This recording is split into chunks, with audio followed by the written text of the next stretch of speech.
di sini. Nanti boleh nanti diajarin Ustaz Nanti Felix. aku ajarin bentuk. Jadi lupa, terus buka peci, basuh buat sambil bercanda kan Ustaz Dery kan. Basuh heningnya kepala kita, wah dibasuh. Gue ikutin ekspresinya dia gini, ikutin juga. Oke, setelah itu masak, dan gitu ke rumah beliau, naik motor berdua. Panjang ya? Panjang. Dan gitu dikenalkan sama istri ya, istri beliau, diceritakan, terus kenalan dengan beberapa rekan yang datang ke rumah, ke tetangga. Setelah itu lanjut ke masjid.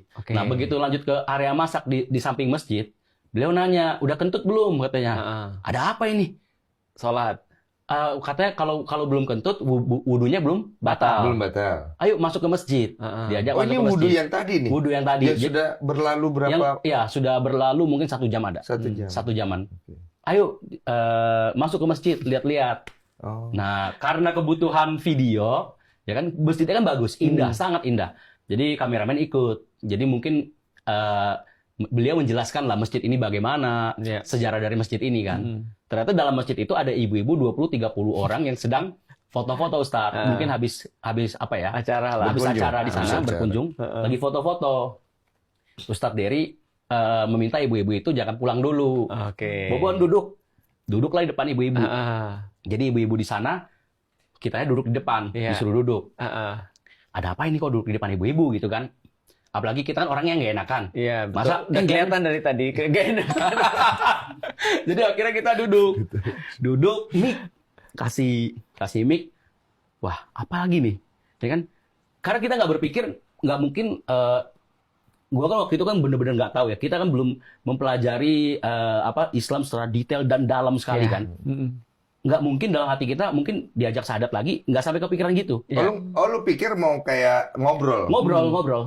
Kayak ngobrol. Biasanya kita tuh ngobrolnya mungkin yang motivasi sama Jadi ibu-ibu. ibu-ibu gimana kabarnya, dari mana? Kita ada masak-masak. Ya mungkin kita bisa ngajak mereka juga untuk mencicipi nanti atau bantu-bantu gitu kasih kan. motivasi atau apalah.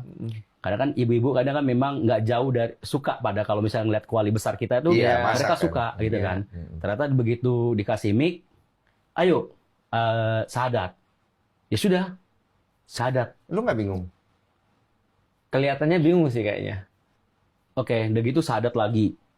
Nah, begitu syahadat lagi, jadi ada beberapa orang yang di sana memang mungkin pengunjung masjid atau memang orang-orang yang biasa main di masjid tersebut ya.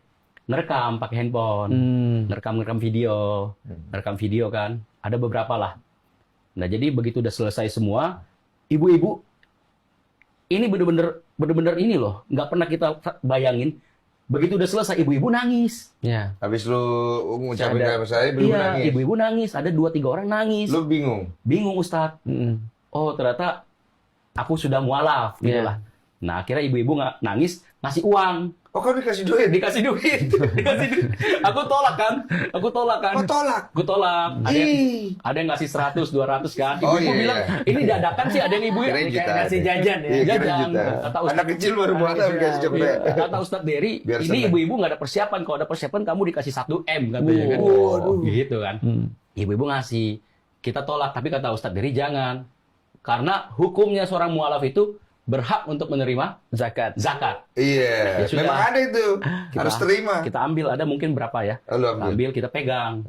Dan gitu ibu-ibu ada yang ngasih buku kecil, panduan sholat, kayak gitu kan. Iya. Nah ibu-ibunya nangis, senang lah ibu-ibunya kan. Ya sudah. Tujuan kita bisa membuat orang-orang senang kan juga termasuk amal ya. Dan lu merasa senang juga. Dan gue merasa senang juga karena mereka ngerasa gue diterima nih gitu kan, diterima sama ibu-ibu ya kan. Karena kan dulu memang konteksnya kan Bobon seorang yang mungkin brengsek, berandal, dengan konten-konten yang nyeleneh, Ustaz.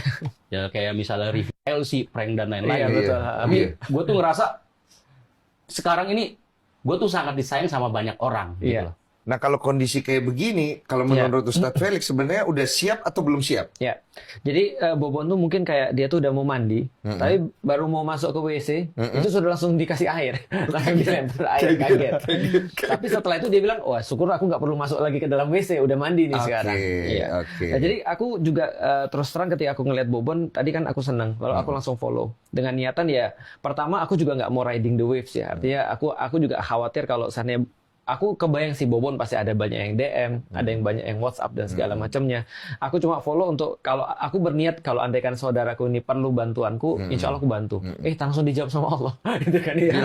Langsung dia DM aku langsung. Aku bilang loh, kok aku langsung dijawab Allah, berarti ada bantuan yang perlu aku lakukan kan. Nah setelah terus kemudian Bobon nelpon aku, terus kita ngobrol-ngobrol, aku juga sampaikan kepada Bobon. Jadi di dalam Islam itu benar, Islam itu sangat fair sebenarnya. Islam sangat fair. Islam sebagai panduan dasar adalah Islam tidak pernah memaksa siapapun ataupun menggunakan cara apapun agar orang ini merasa terpaksa ketika dia tuh mendapatkan Islam. Dan aku tidak melihat itu ada pada Bobon juga sih sebenarnya. Dan juga kita juga tidak melihat itu ada pada Ustadz Dery Sulaiman. Jadi kita harus kasih tahu dulu disclaimer, jangan sampai orang juga melihat lantas Ustadz Dery itu adalah ini bukan masalah menjebak dan terjebak ya? Bukan. Tapi kita bahas Bobonnya. Nah, salah satu fairness di dalam Islam yang aku sampaikan kepada Bobon sebenarnya adalah gini. Kalau seandainya ada seseorang mengucapkan syahadat, apakah dia sudah pasti menjadi seorang muslim? Jawabannya tidak.